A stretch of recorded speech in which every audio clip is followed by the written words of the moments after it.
yang bersedia untuk memimpin kita dalam doa? Silakan Sarah.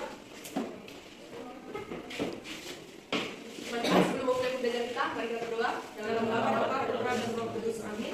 Kembali kami ucap syukur kepada ya Bapak, di mana atas berkat cinta dan kasih-Mu kami dapat berkumpul di kelas kali ini. Ya Bapak, sebentar lagi kami ingin memulai kegiatan belajar mengajar kami. Berkatilah kami, buka pintu hati dan pikiran kami, supaya kami dapat mengikuti setiap pembelajaran yang dilakukan oleh Bapak Ibu guru kami. Terpuji termulia nama Bapak hari ini, esok pekan sampai selama-lamanya. Haleluya, amin. Indonesia yang merdeka, merdeka, tanahku negeriku yang ku cinta. Indonesia yang merdeka, merdeka, hiduplah Indonesia Raya. Saya mau tanya dulu, apa yang kamu pahami tentang kolonialisme? Di pertemuan sebelum-sebelumnya kita sudah belajar tentang apa itu kolonialisme. Silakan, Gledi. Menurut saya kolonialisme itu tentang penguasaan. Berarti suatu negara ingin menguasai wilayah-wilayah tertentu atau negara-negara tertentu. Oke, terima kasih Gledi. Berarti Gledi sudah paham bahwa definisi kolonialisme adalah penguasaan suatu pihak atau sesuatu. Kalau sekarang, zaman sekarang kita nggak dikuasai oleh bangsa Barat, tapi kita juga ada yang menguasai. Bahkan lebih sakit, yaitu diri kita sendiri. Apa aja itu contohnya? Teknologi. Malas. Terus apa lagi? Sering menunda pekerjaan. Dengan semangat kita belajar, tidak menunda-nunda pekerjaan, tidak menjadi malas, tidak menjaga diri kita sendiri. Oke. Pemikirannya adalah kenapa kita harus punya tujuan dalam pembelajaran? Karena kita apa yang mau kita capai hari ini adalah 2 poin yang sudah ada di depan ini. Nah, yang pertama, tujuan pembelajaran kognitifnya adalah menganalisis kebijakan kolonialisme Belanda dengan Inggris. Produk pembelajaran kita yang akan kita hasilkan hari ini adalah membuat artikel dalam bentuk artikel, yaitu kebijakan Belanda dan Inggris. Oke, model.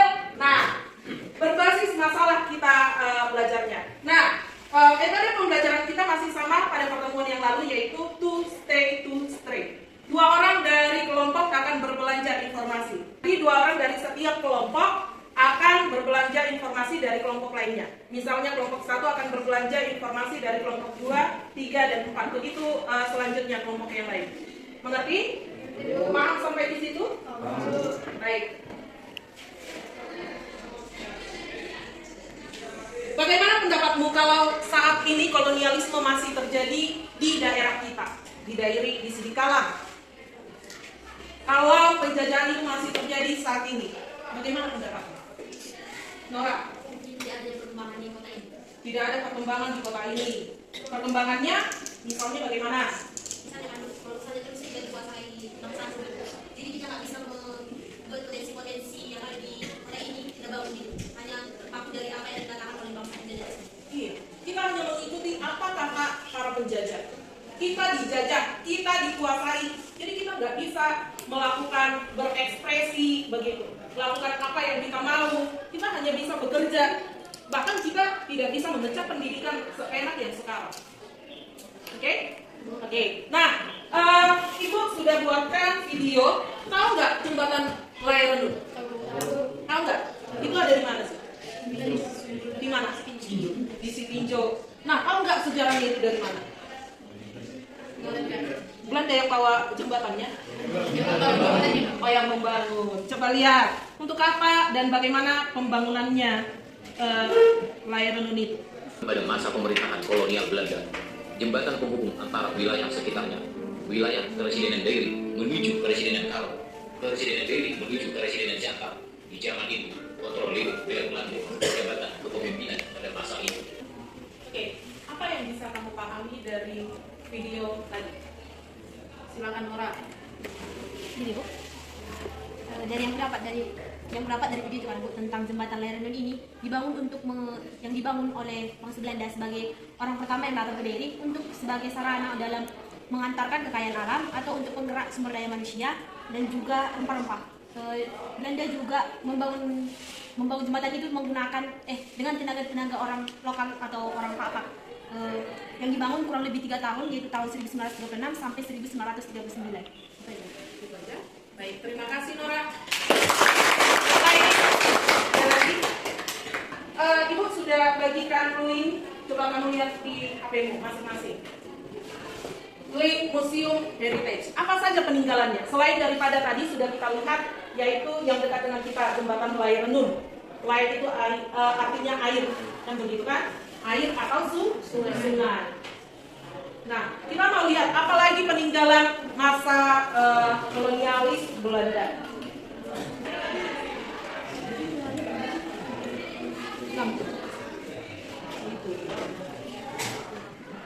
Coba lihat selengkapnya.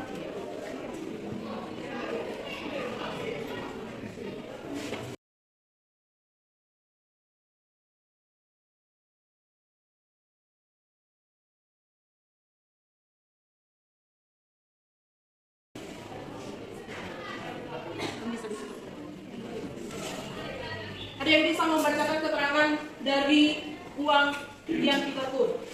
Silakan, Karen. Medali JP Kun. Medali tanda penghargaan 350 tahun kelahiran Jean Peter Zingchon tahun 1587 sampai 1937. Topik diskusi kita hari ini adalah kita akan dibagi 4 kelompok seperti pertemuan yang lalu, kelompoknya masih. Lalu kelompok 1 membahas tentang bidang keamanan dan pertahanan, yaitu dua negara tersebut, di negara Belanda dengan kebijakan Inggris di bidang keamanan dan pertahanan. Kemudian di kelompok 2, kebijakan bangsa Belanda dan Inggris di bidang hukum dan peradilan. Kelompok 3 di bidang politik dan pemerintahan, kebijakan Belanda dengan Inggris. Kemudian di bidang sosial dan ekonomi di kelompok 4. Oke, silakan bergabung dengan kelompoknya pada pertemuan yang lalu. Silakan. Kita akan membuat produk pembelajaran dalam bentuk artikel. Zaman sukses itu kita Yayasan Seri Aman Bila bisa.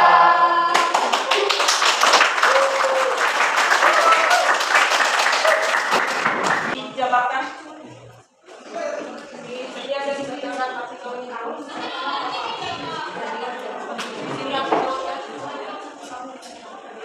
Dituliskan kelompok berapa ya di kertas artikelnya?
Pertama itu membangun benteng-benteng pertahanan baru. Denders merencanakan benteng di Stradford sebagai pusat pertahanan beta Inggris menyerang Batavia. Salah satu penyebab utama mengapa area Master Cornelis ini jadi target adalah kawasan yang sangat dikenal dengan nama Jatinegara pada abad 18 sebagai distrik militer di bawah pemerintahan Hindia Belanda. Benteng ini didirikan pada tahun 1724. Sekian hasil presentasi kami. Jika ada teman kami yang ingin bertanya, kami persilakan. Saya ingin bertanya kapan ditetapkannya kebijakan tersebut dan apa tujuan dari ditetapkannya kebijakan tersebut. Jika ada pertanyaan lain, kami persilakan. Terima kasih atas waktunya. Kami dari kelompok 4 ingin bertanya siapa sebenarnya Denders itu. Akan menjawab pertanyaan teman kami yang dari kelompok 4. Nah, pertanyaan dari teman kami, siapa Denders? Nah, Denders ini adalah seorang politikus dan jenderal Belanda yang menjadi gubernur jenderal Hindia Belanda pada tahun 1808 sampai 1811. Nah, sebenarnya Dendels ini orang Prancis, namun karena Belanda pada saat itu sedang dikuasai oleh Prancis, sehingga Dendels ini menjadi gubernur di Hindia Belanda. Baik, terima kasih Lady. Gimana dengan pertanyaan?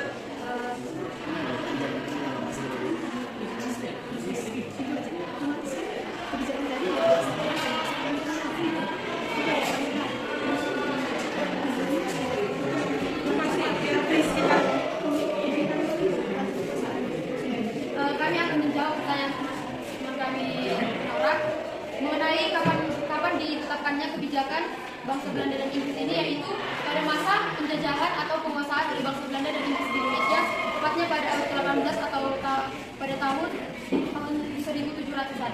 Begitu juga dengan negara Inggris. Tujuan dari diberlakukannya kebijakan ini adalah supaya mempermudah dan memperkaya atau memperluas kekuasaan mereka, di mana dengan adanya pembentukan kebijakan ini sehingga bangsa Indonesia bisa lebih mudah dikuasai dan lebih mudah untuk dilakukan dalam melaksanakan penguasaan oleh bangsa Belanda. Sekian jawaban dari kami. Apakah teman kami sudah mengerti? Terima kasih atas jawabannya. Kami sudah mengerti.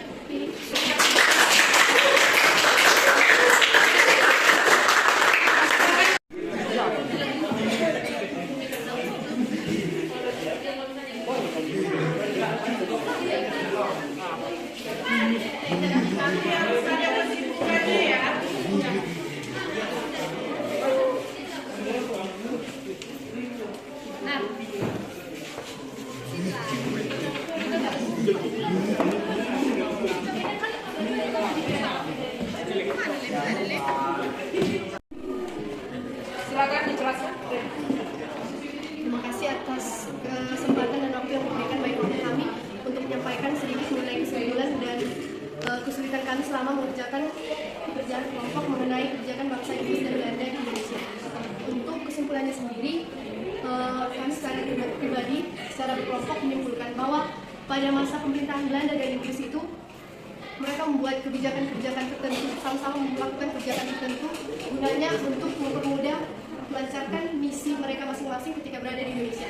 Hanya saja pada masa pemerintahan Belanda itu cenderung lebih ketat, diskriminasinya juga tinggi. Sementara pada masa pemerintahan Inggris sudah lebih manusiawi. Misalnya pada masa pemerintahan Belanda tadi kan dilakukan kerja paksa. Sementara pada masa pemerintahan Inggris itu kerja paksa sudah dihapuskan. Kesetaraan juga sudah lebih dijunjung daripada pada masa pemerintahan Belanda. Sementara untuk kesulitan kami, ada satu kesulitan dari kelompok kami, yaitu tadi mengenai poin harus meredakan ketegangan antara kepala suku di setiap distrik dengan para petani. Ini adalah salah satu kebijakan yang diterapkan bangsa Inggris di Indonesia pada poin bidang keamanan dan pertahanan. Kenapa kami merasa ini merupakan salah satu kesulitan? Karena seperti yang sudah kami cari tadi, kami search di Google, tidak ada artikel yang menyangkut poin tersebut. Jadi kami tadi bertanya kepada Ibu Pembina, dan setelah kami dapatkan jawaban atau penjelasan mengenai poin tersebut. Sekian mengenai kesimpulan dan kesulitan dari kelompok kami. Terima kasih. Terima kasih. Yang kedua, apa kesimpulannya? Apa kesulitan dalam belajar tadi? Bidang hukum dan peradilan. Nah, jadi dari proyek kali ini kami dapat mengetahui kebijakan-kebijakan apa yang diterapkan pemerintah Belanda selama pemerintah di Indonesia ini. Nah, seperti dalam materi kali ini dijelaskan itu peradilan orang Eropa, orang Timur Asing, dan peradilan untuk orang-orang pribumi. Dan ini merupakan pengetahuan baru bagi kami yang mungkin di pertemuan-pertemuan sebelumnya belum kami ketahui. Dan di pertemuan kali ini menjadi hal yang menarik bagi kami untuk kami bahas. Dan demikian juga dengan keadilan-keadilan dari bangsa Inggrisnya, karena sini juga kami dapat mengetahui adanya bangsa Inggris yang menerapkan kebebasan berkebun, yang diberikan kebebasan berkebun oleh bangsa Inggris kepada bangsa pribumi. Yang sebelumnya kami belum mengetahui bahwa bangsa Inggris ini tidak mengizinkan, tidak memberikan kebebasan bagi bangsa pribumi. Nah, sekian kesimpulan dari materi kami.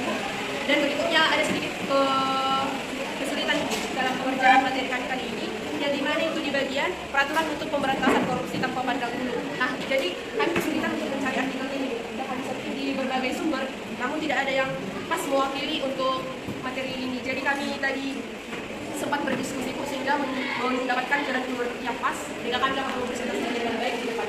kegiatan diskusi belajar kami. Berikan tepuk tangan buat Bapak. Ya. Nah, kalau bangsa kita yang kaya bisa memperkaya bangsa Barat, kenapa kita nggak memperkaya negara kita? Kamu adalah generasi bangsa. Nah, cobalah kamu berkarya untuk bangsa ini. Apa sih yang bisa kamu buat? Kalau di masa lalu bangsa Barat itu sudah kaya kita buat, kenapa kita nggak memperkaya bangsa kita? Kenapa kita dengan pemalasan kita merasa nyaman? Oke? Nah, kita sudah menyimpulkan dan kesulitan apa yang kita sudah dapatkan dalam pembelajaran. Apa manfaat kita belajar hari ini adalah tentang bagaimana kita bekerja sama dalam tim. Kalau kerjasama dalam tim itu tidak ada yang saling menyalahkan, tidak ada yang saling melemparkan tugas, itu bukan tugasku, tidak ada yang saling menyalahkan, begitu ya. Kemudian mari kita menjadi orang-orang yang merdeka, orang-orang yang hebat, dan sekali lagi berikan tepuk tangan bagi kita. Sampai di sini, selamat siang dan salam Imagode.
Baik.